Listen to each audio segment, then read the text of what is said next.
പ്രതിരോധത്തിലോ party എന്നാണ് ചോദ്യം. മധു. Party പ്രതിരോധിക്കാൻ തീരുമാനിച്ചു എന്നാണ് ഈ നിമിഷവും നമ്മൾ അറിയുന്നത്. കാരണം ഇവിടെ മുതലക്കുളത്ത് ഒരു പരിപാടി സംഘടിപ്പിക്കുന്നു, അതിൽ രാഷ്ട്രീയക്കാനുള്ള ശ്രമം എടുക്കുന്നു എന്നതാണ് പറയുന്നത്. ഇതിപ്പോൾ കൊല്ലം എത്രയായി എന്നതൊന്ന് ആലോചിക്കേണ്ടതുണ്ട്. പരമാവധി ഡാമേജ് ഉണ്ടായി കഴിഞ്ഞിരിക്കുന്നു ഈ വിഷയത്തിൽ. CPMന്റെ സംസ്ഥാന സെക്രട്ടേറിയറ്റ് പണ്ട് പുറത്തിറക്കിയ ഒരു വാർത്താക്കുറിപ്പ് നമുക്ക് ഓർമ്മയുണ്ടാകും. 2 കമ്പനികൾ തമ്മിൽ സുതാര്യമായി ഏർപ്പെട്ട കരാറുമായി ബന്ധപ്പെട്ടാണ് എന്ന് പറഞ്ഞു തുടങ്ങുന്ന ഒരു വാർത്താക്കുറിപ്പ്. അവിടെയാണ് ഈ സംഭവത്തെ രാഷ്ട്രീയമായി പ്രതിരോധിക്കാനുള്ള തീരുമാനം CPM എടുത്തിരിക്കുന്നു എന്നത് മനസ്സിലാക്കാൻ കഴിയുന്നത്. അതുകൊണ്ട് തന്നെ ഈ കേസും അന്വേഷണവും എവിടെ വരെ ചെന്നു നിൽക്കുന്നുവോ അവിടം വരെയും CPMന് തുടരേണ്ടി വരും. അല്ലെങ്കിൽ നാളെ ചോദിക്കും, നിങ്ങൾ ഇതിനെ തുടക്കത്തിൽ പ്രതിരോധിച്ചിരുന്നല്ലോ, അപ്പോൾ നിങ്ങൾക്കിത് ബോധ്യപ്പെട്ടുവോ, പിന്നീട് ഇത് പാർട്ടിയുമായി ബന്ധപ്പെട്ട കാര്യമല്ല എന്ന് ബോധ്യപ്പെട്ടുവോ, അതോ വീണാറ്റി ഈ കാര്യത്തിൽ സംശയത്തിന്റെ നിഴലിലാണെന്ന് പാർട്ടിക്ക് ബോധ്യപ്പെട്ടു എന്ന് ചോദ്യം അഭിമുഖീകരിക്കേണ്ടി വരും.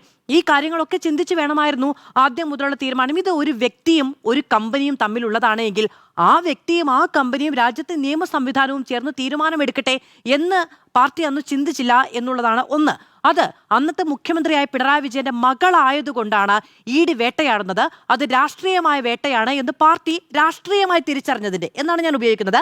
രാഷ്ട്രീയമായി തിരിച്ചറിഞ്ഞതിന്റെ ഭാഗമായിട്ടുണ്ടായ പ്രതിരോധമാണ് എന്നതായിരുന്നു. അതിന് പിന്നാലെയാണ് ED റെയ്ഡുമായി ബന്ധപ്പെട്ട് ED ഉദ്യോഗസ്ഥരെത്തിയപ്പോൾ അതിനെ രാഷ്ട്രീയമായും കായികമായും പ്രതിരോധിക്കാൻ ഇറങ്ങിയത്. അതുമായി ബന്ധപ്പെട്ട് ഈ പ്രതികൾക്കെല്ലാം ജാമ്യം കിട്ടുന്ന സാഹചര്യമുണ്ടായി. പ്രോസിക്യൂഷൻ എടുത്ത നിലപാടടക്കം EDയെ പ്രകോപിപ്പിക്കുന്ന തരത്തിലായിരുന്നു. അതിന് പിന്നാലെയാണ് ഈ കേസുമായി ബന്ധപ്പെട്ട് ED ഇത്രയും കർശന ബുദ്ധിയോടുകൂടി മുന്നോട്ട് പോകുന്നത് എന്നു ചിന്തിച്ചാലും തരക്കേടൊന്നുമില്ല എന്നതാണ്. ഇനി ഈ വാർത്താക്കുറിപ്പുമായി ബന്ധപ്പെട്ട് നോക്കൂ, ഇത് മുമ്പ് സ്വർണ്ണക്കടത്ത് കേസുമായി ബന്ധപ്പെട്ട് നേരത്തെ ഡോക്ടർ അരുൺകുമാർ ചൂണ്ടിക്കാണിച്ചതുപോലെ ഈ ഈന്തപ്പഴത്തിനുള്ളിലെ കുരു, ഖുറാനിലുള്ളിലെ സ്വർണം തുടങ്ങിയ കാര്യങ്ങളൊക്കെ ഉണ്ടായിരുന്നു. അന്ന് നടന്നൊരു കലാരൂപമുണ്ട്. എന്താണെന്നറിയാമോ? ED വാർത്ത ചോർത്തി നൽകുന്നു എന്നതായിരുന്നു. മാധ്യമങ്ങൾക്ക് ED വാർത്ത ചോർത്തി നൽകുന്നു. ഇതിന്റെ സോഴ്സ് എന്താ? കാണിക്കാൻ ഒരു ഡോക്യുമെന്റും ഉണ്ടാകുമായിരുന്നില്ല. പക്ഷെ ഇന്നിപ്പോ ED പുറത്തിറക്കിയിരിക്കുന്നത് ഒരു വാർത്താക്കുറിപ്പാണ്. അതായത് അതിൽ പറഞ്ഞിരിക്കുന്ന കാര്യങ്ങൾ EDയുടെ അന്വേഷണത്തിൽ ബോധ്യപ്പെട്ടതാണെന്ന് അവർ ഓൺ ചെയ്യുന്നുണ്ട്. അതൊരു ഡോക്യുമെന്റായി തന്നെ നമ്മുടെ മുന്നിൽ വെക്കുന്ന ഒരു സാഹചര്യമുണ്ട്.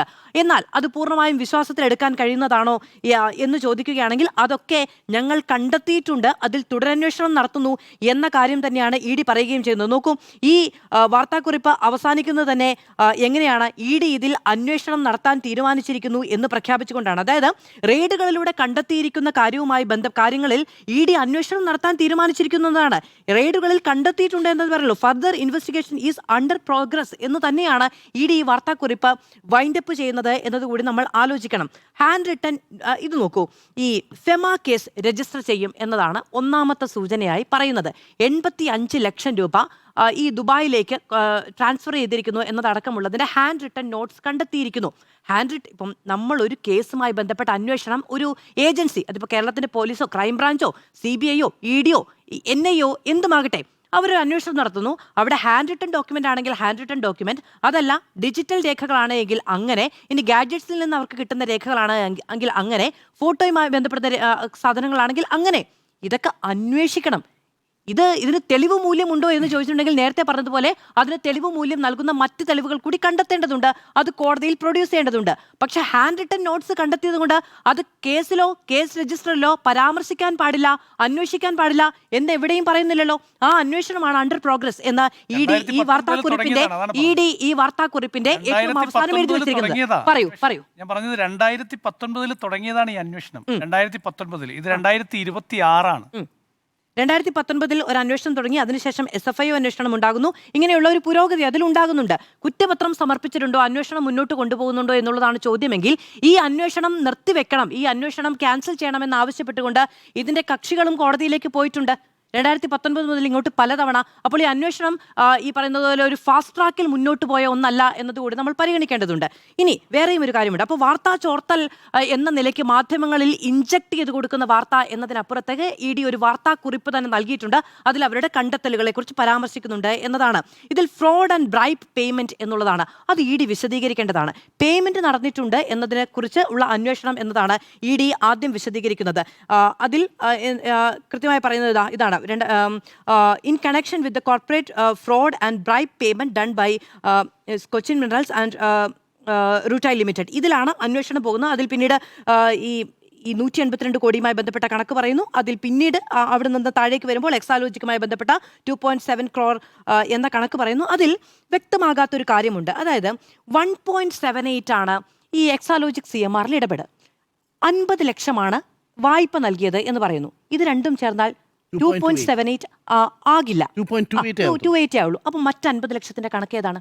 തിരിച്ചടച്ച പൈസ. അപ്പൊ ഈ 2.78ന്റെ കണക്കാണ് ആകെ പറയുന്നത്. ഇതല്ലാതെയും ഇവർക്ക് പേയ്മെന്റ് കിട്ടിയിട്ടുണ്ട് എന്നതാണ് ED ഇപ്പോൾ വാർത്താമാധ്യമങ്ങളോട് പറയുന്നത്. ഞാനിപ്പോൾ ഇന്ന് കോഴിക്കോട് ബ്യൂറോയുമായി ബന്ധപ്പെട്ടപ്പോൾ അവർ പറയുന്നത് ഇതല്ലാതെയും പേയ്മെന്റ് കിട്ടിയിട്ടുണ്ട്. ആ പേയ്മെന്റുമായി ബന്ധപ്പെട്ടാണ് ഈ 20 കോടിയുടെ ഹാൻഡ് റിട്ടൺ കണക്കുകൾ വന്നിരിക്കുന്നത്. 85 ലക്ഷത്തിന്റെ AEDയിലുള്ള കണക്കും വന്നിരിക്കുന്നത് എന്നുള്ളതാണ്. ഇനി ഇത് വളരെ സിമ്പിളായി EDക്ക് അന്വേഷിക്കാവുന്നേ ഉള്ളൂ. കാരണം ബാങ്ക് ഡോക്യുമെന്റ്സ് എല്ലാം EDയുടെ കയ്യിലുണ്ട്. 20 കോടി മെയിൻറ്റെയിൻ ചെയ്യുന്ന അക്കൗണ്ട് ഡീറ്റെയിൽസ് EDക്ക് കണ്ടെത്താൻ കഴിയുമെങ്കിൽ അത് അവർക്ക് മുന്നോട്ട് കൊണ്ടുപോകാൻ കഴിയും. ഈ പറയുന്ന 85 ലക്ഷത്തിന്റെ ട്രാൻസ്ഫർ ഉണ്ടായി എന്നത് സംബന്ധിച്ച് കണ്ടെത്താൻ കഴിയുകയാണ് എങ്കിൽ അങ്ങനെയും ചെയ്യാൻ കഴിയും. പിന്നെ ഈ ഹവാല എന്ന വാക്കുണ്ടാകുന്നത് എവിടെ നിന്നാണ്? അത് വീണ ടി ഹവാല ഇടപാട് നടത്തി എന്നല്ല പറയുന്നത്. പിന്നീട് നടത്തിയ പരിശോധനയിൽ, അതായത് ഈ 9 ഇടങ്ങളിൽ പിന്നീട് സെർച്ച് നടത്തിയല്ലോ, ആ സെർച്ച് നടക്കുന്ന സമയത്ത് evidence relating to transfer of money using hawala channels are also found എന്നതാണ് പറയുന്നത്.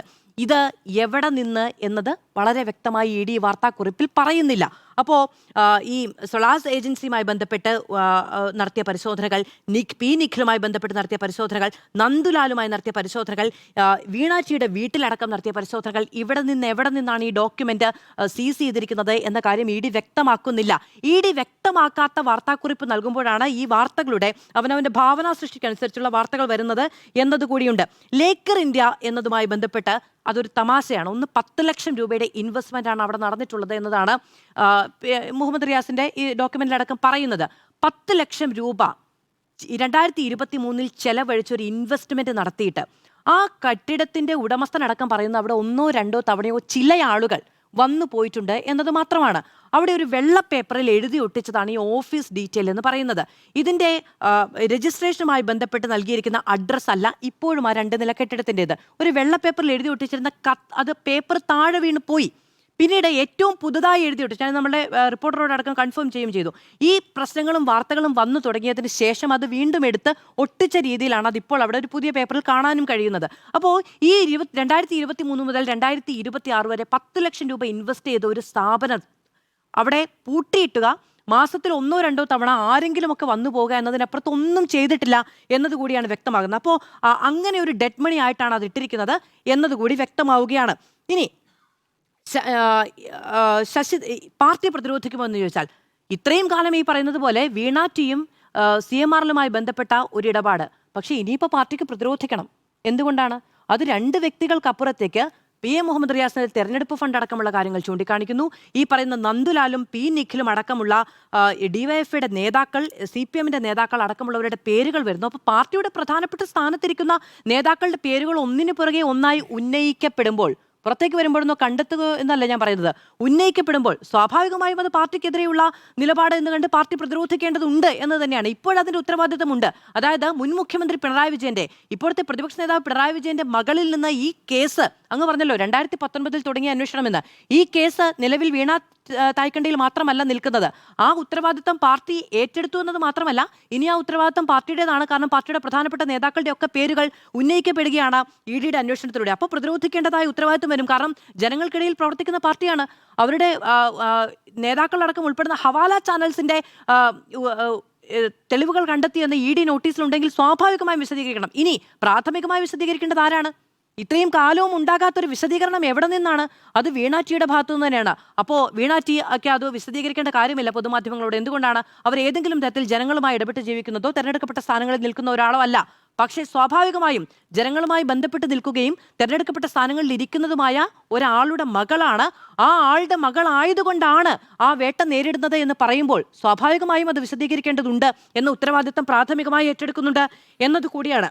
ഇനി ശശിധരൻ കർത്തയുടെ ഡയറിയുമായി ബന്ധപ്പെട്ടാണ് ഈ കാര്യങ്ങളൊക്കെ ആദ്യമായി പുറത്തു വരുന്നത്. നേരത്തെ സ്മൃതി മാഡം ചൂണ്ടിക്കാണിച്ചതുപോലെ ഈ കാലത്ത് IT പ്രൊഫഷണലായ വീണ ടി തുണ്ട് പേപ്പറിൽ ഈ കാര്യങ്ങൾ മെയിൻറ്റെയിൻ ചെയ്തു എന്ന് പറയുന്നതിൽ ഒരു വിശ്വാസക്കുറവുണ്ട്. നമുക്ക് വളരെ സീക്രട്ടായി ഇപ്പം നമ്മളുടെ ഈ പറയുന്ന ഐക്ലൗഡിലോ നമ്മളുടെ ഫോണുകളിലോ അല്ലെങ്കിൽ മറ്റെന്തെങ്കിലും ഗാഡ്ജറ്റ്സിലോ എവിടെ വേണമെങ്കിലും സൂക്ഷിക്കാൻ കഴിയുന്ന ഡാറ്റയുള്ള കാലത്ത് ഇപ്പം ശശിധരൻ കർത്ത ശരിയാണ്, ഇപ്പം ഈ ജെയിൻ ഹവാല നടന്നത് 90കളിലാണ്.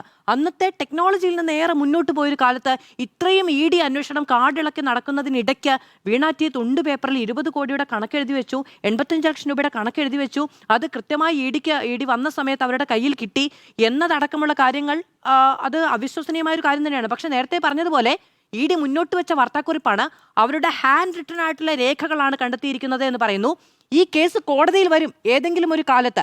ഹാൻഡ് റിട്ടൺ ആയിട്ടുള്ള ഡോക്യുമെന്റ് എവിടെയെന്ന് ചോദിച്ചാൽ പ്രൊഡ്യൂസ് ചെയ്യേണ്ടി വരും, അത് തെളിയിക്കേണ്ടി വരും, അതുമായി ബന്ധപ്പെട്ട പിന്നീടുള്ള തെളിവുകൾ കണ്ടെത്തേണ്ടി വരും. ഇങ്ങനെ പലതുമുണ്ട്. പാർട്ടി ന്യായീകരിക്കാൻ ഇറങ്ങിയത് കൊണ്ട് പാർട്ടി പ്രതിരോധത്തിലാണ് എന്നതേ ഉള്ളൂ. മാത്രമല്ല വീണ്ടും വീണ്ടും ഉന്നയിക്കപ്പെടുന്ന പേരുകൾ പാർട്ടി നേതാക്കളുമായി ബന്ധപ്പെട്ടാണ്. 10 ലക്ഷം രൂപയുടെ ഇൻവെസ്റ്റ്മെന്റ് മാത്രമല്ല, ഈ PA മുഹമ്മദ് റിയാസിന്റെ തെരഞ്ഞെടുപ്പ് ഫണ്ടിലേക്ക് ട്രാൻസ്ഫർ ചെയ്തിട്ടുണ്ട് എന്നതുകൂടി വ്യക്തമാക്കപ്പെടുന്നുണ്ട് EDയുടെ ചോദ്യം ചെയ്യൽ. മാത്രമല്ല നന്ദുലാല് PA മുഹമ്മദ് റിയാസും ഈ വീണ ടിയും ആവശ്യപ്പെട്ടതിന് പ്രകാരമാണ് സിം എടുത്തു കൊടുത്തത് എന്ന് പറയുന്നു. ഇന്റർനെറ്റ് ഉപയോഗിക്കാനുള്ള സിം DYFIയുടെ നേതാവിന്റെ അടുത്ത് എടുത്തു കിട്ടിയാലേ ഇവർക്ക് പറ്റുകയുള്ളൂ. എന്തിനാണ്? മാത്രമല്ല ചോദ്യം ചെയ്യലിൽ ഇക്കാര്യം ഞാൻ ബ്യൂറോയുമായി അത് കൺഫേം ചെയ്യുകയും ചെയ്തു.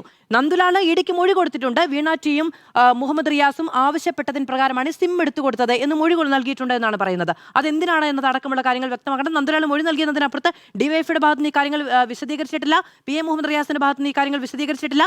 PA മുഹമ്മദ് റിയാസ് വാർത്തകൾ കൊടുത്തവർക്കെതിരെ മാനനഷ്ടത്തിന് കേസ് കൊടുക്കുമെന്ന് പറഞ്ഞിട്ടുണ്ട്. ഈ പറയുന്ന മുതലക്കുളം മൈതാനിയിൽ ചേർന്ന വിശദീകരണ യോഗത്തിൽ ഈ കാര്യങ്ങളടക്കം വിശദമാക്കുകയാണ് എങ്കിൽ പാർട്ടി വിശദമാക്കട്ടെ, ശേഷം കേൾക്കാമല്ലോ.